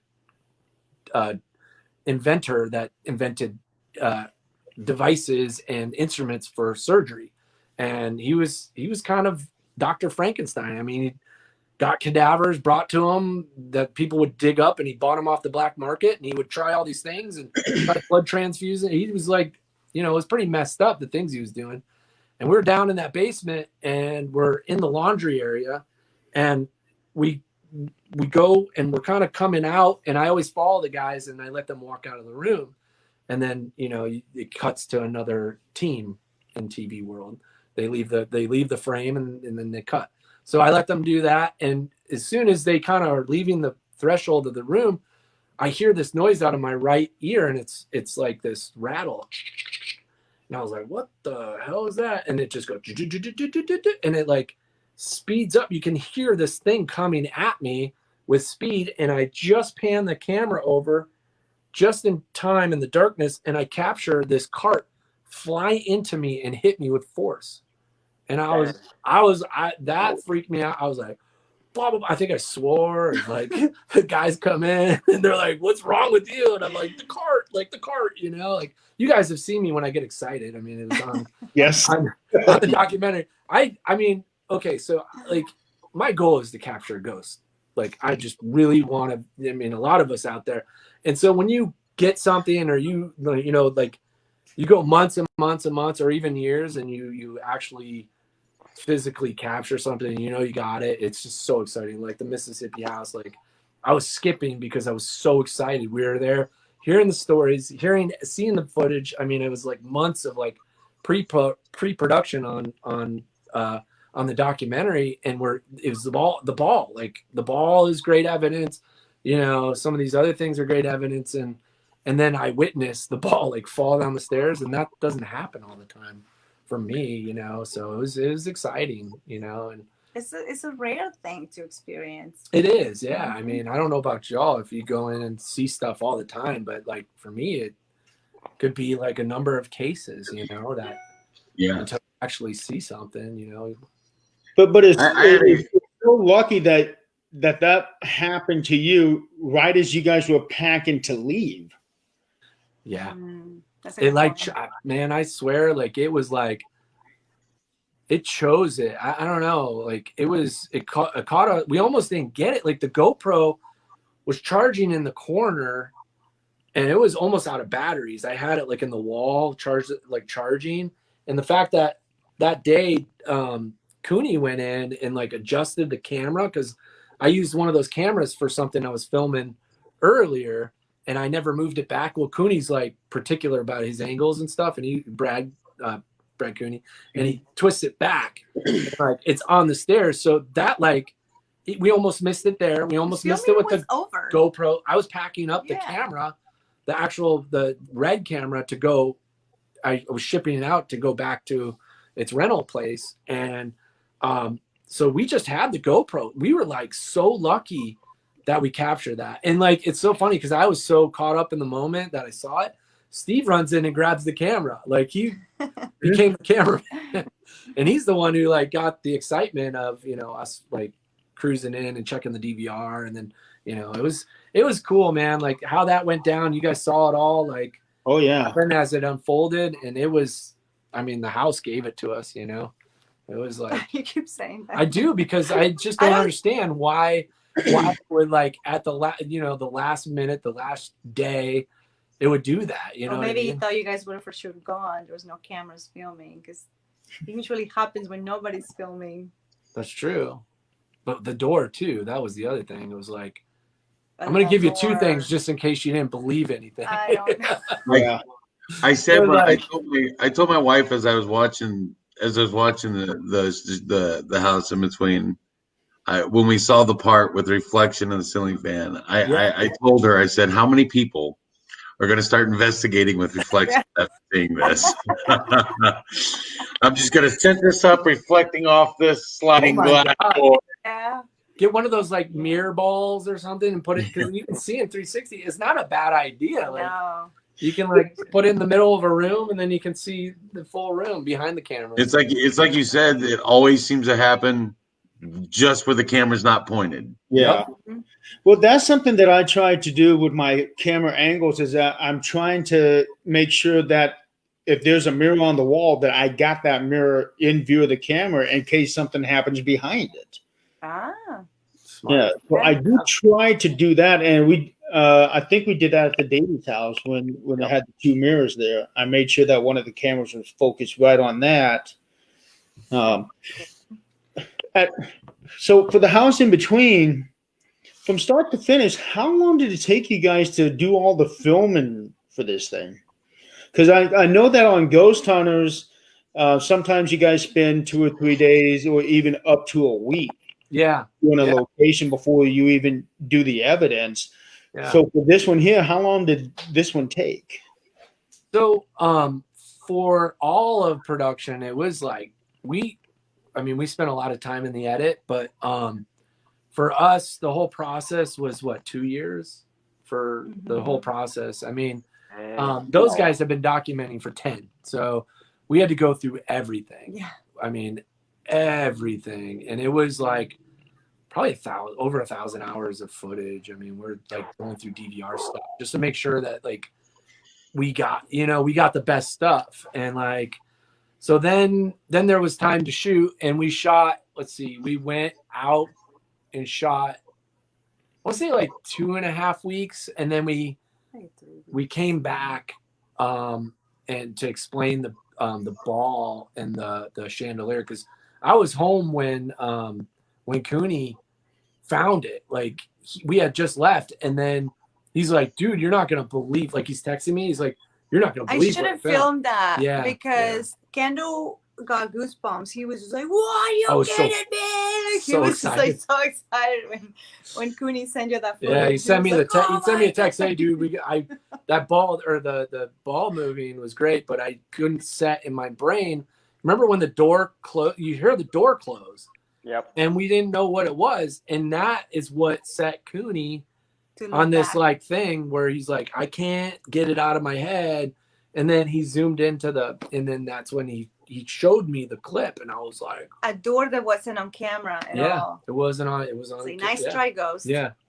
And That was a great. so we went back and we filmed some more. I got some more B-roll and, you know, those drone shots and the drive up and all that fun stuff. And so, yeah, I mean, total, we probably spent like a month filming with our stuff, and then maybe a little over. But yeah, I filmed stuff here too, like the board, you know, the crime board that we did. We filmed that in my garage. We had like art date night. And I did it. It's funny. I did it, and it was so messy and shitty. And then she's like, "Let me help you. Hang on." And so she like made everything perfect. It looked really good. It's the age-old saying, "This needs a woman." And then I did my little crappy drawing of this alien thing.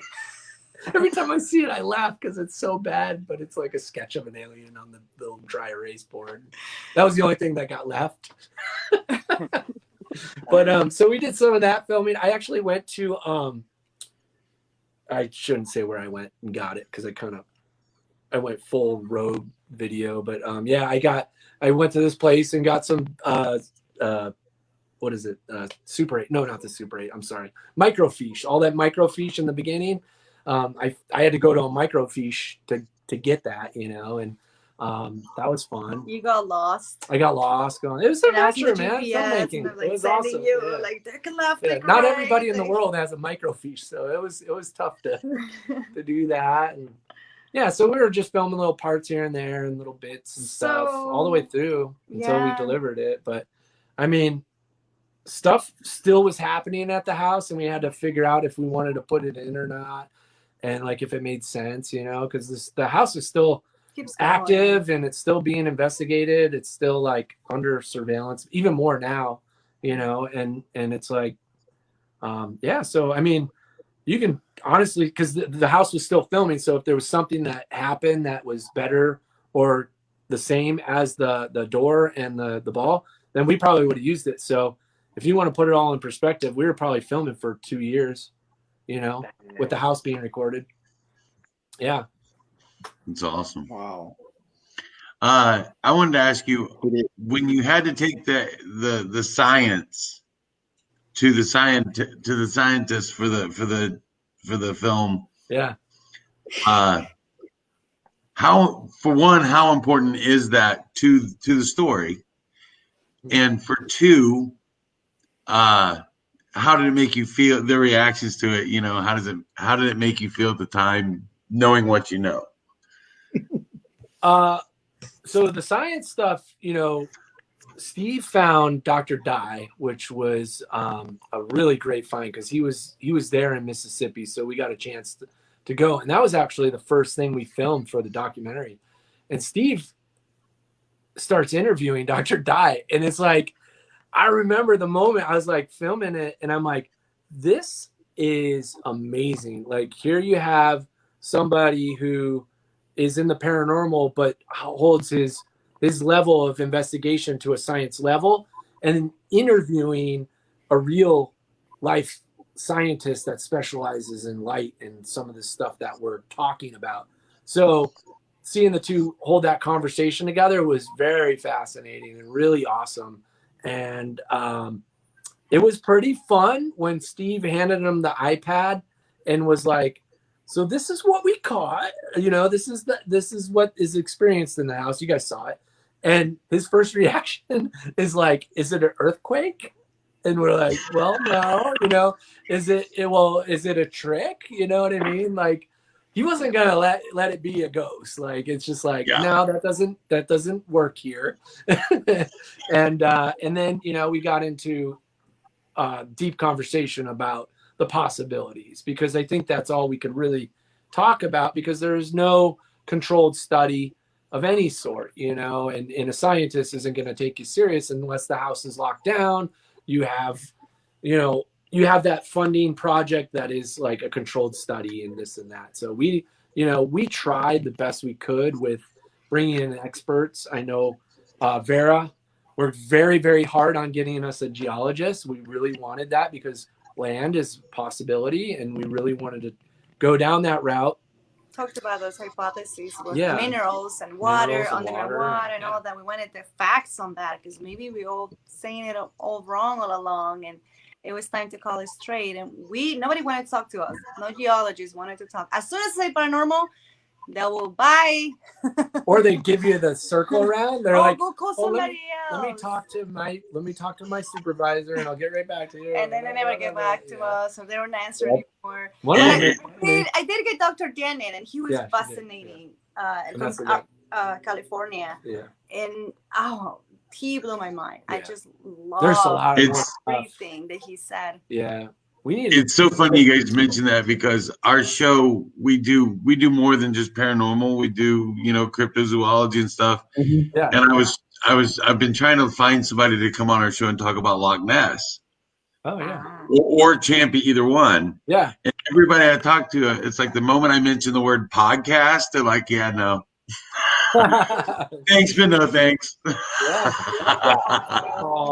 It's hard. Yeah, I mean, they have to. I understand it, because they have government jobs, and they have like their pensions, and what are they going to benefit by talking to somebody that like is like going after this paranormal stuff? Like, you know what I mean? It's like, what, like I just want to like thank Dr. Dye and Michael Denon for actually taking the time to sit down and talk to us and really have an intelligent conversation, because I don't know if I've ever seen that happen. And I really like, those guys are great. Like they really put some perspective. And I think it was also good for the film to look at both angles. Like, if they say that they don't believe it, and we just wanted to show what they think. And like, I think it's when you're making a documentary and you're trying to tell a story, you need to see both sides. So like, if they have an explanation for that ball moving, well, then we're going to show that story, and we're going to show what science told Alice so she can move back in. That was their goal. And it's fascinating to see what science actually had said about it. So I love it when Dr. Dan said, well, it takes a physical force to move that ball. And there's this misconception that spirits are non-physical. Spirit or ghost is supposed to be non-physical. So what is that force that's moving the ball there? He actually made a better question. Now my brain went, ooh. Yeah. Okay. Yeah. Now we got to find the force. What is making that force? And it's a very valid question. It's like, okay, well. Maybe and being someone who's taken a few physics classes, I'm always like, okay, what's the, I always pose the same questions to myself when I see something move or something. Okay, what are the physical factors? What are the natural factors? What factors can I plug into what equation to try to figure this out? Mm-hmm. Yeah. So like I said, I'm very scientifically minded when it comes to paranormal investigating, because I like to, at the end of the day, as far as science goes, what cannot be explained is what's paranormal. Right. So, you have to go through, you have to check off all of those checklists. Yeah. Before you can. Yeah. I love that. Yeah, it was really fascinating to see what the science had to say about it. Yeah. And I only hope that this can open the door. Yeah. For more. Scientists actually get comfortable with the topic and coming into podcast and talking to us, because we want to know what they think about this stuff. Yeah, absolutely. Yeah, because I do want to get some scientists involved in this podcast. There is one, I want to get a neurologist to come up on the show. That's very smart. Yeah, because there is something to, you know, something to the mind with it, you know, and are we seeing black shadows, or is it just like your eyes doing something, or your brain like having like a, I don't know, like it's Well, just, it's not just that, but I also want to explore, like maybe there might be a case where somebody's being misdiagnosed with, let's say, schizophrenia. mm-hmm. Yeah. Are they really suffering from that, or is it that they are so in tune to what they're actually seeing, but it's being misdiagnosed as that? That's a Good very question. good, yeah, you were. Yeah, I one of the things I want to talk about on our new show when it comes out is schemata, which is the mind sees what it wants to see. Yeah. So when you're digging in so hard trying to find something, are there times when we as investigators see something that's not really there? Yeah. But we can't back up with proof simply because we're trying so hard to see it. Yep, absolutely. I mean, I also think there's something to being open, like going in a place and being open-minded to it. Like I'm just gonna like let the situation, I'm gonna go in and have an open mind to this. I realized as a camera operator, because I closed things off when I was operating camera on these shows, because I had a job to do, and I go in, and that's the one job. If something's touching me in the back, it's not paranormal, because I'm not going to be able to do my job. You know what I mean?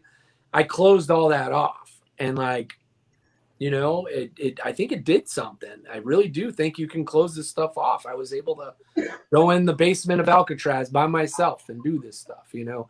Did I hear noises left and right and experience some of these things? Yeah, I did. But, you know, it didn't happen all the time. No. And it didn't, you know, but now, like, a few years ago, I started opening my mind. I was like, maybe this is something. I opened my mind. And sure enough, you know, there's Let's put recorders. it this way. He started calling me way more often in the middle of the night with spooky stories. Also, I was having my daughter at the time that a lot of this stuff started kicking up. And like, I think something with like stress, you know, I was like, it's stressful having children. And I was out on the road and she's pregnant. And I'm like, you know, and it's, I don't know if you're emitting like, you know, like your stress signals. Yeah. It's like a bear, like, you know, like, or I don't know, you're being hunted. A polar bear like picks up on your stress signals. And if you face a bear and you're like this, it's gonna back down or it's gonna pause. But if you turn your back and you're freaked out and you're running from it, then it's gonna chase you. You know, I wonder if there's something to that with all this. You know, it's just food for thought. Yeah, there could be. And we're actually going to run out of time here for the show. But I do want to say I would love to have you guys back on the show sometime. Yeah, this was fun. And stick around for a few minutes afterwards so we can talk. Yeah. If you have time. Yeah, absolutely. We'd love to come back and do this again. I love talking to people about this. I love everybody has We're learning. Like we're learning from y'all and everybody we talk to. It's really cool. I love your stories. Just to hear stories, and it's fun stuff. Thank you. So thank you guys for being on. And I'm so happy you enjoyed the documentary. Yeah, thank you for very refreshing. Thank you for watching, for your input. And your viewers too. Thank you for supporting us. I mean, it's been amazing, the support that we've all gotten from this documentary, and I can't tell you thank you enough, because it's really taken us. I mean, this is such a cool community, and we just want to keep doing them for y'all, you know. It's like really that documentary was really, really good. I thoroughly enjoyed it. It was awesome, man. Yeah. Amazing. Keep putting them out there. We'll keep buying them. Yeah. Oh. Amazing. Okay, well, so next week we will actually not have a guest. We are going to be doing a Q&A session. I forget whose idea it was. Scott? No, Tim. Was it Tim? No. Oh, Cliff.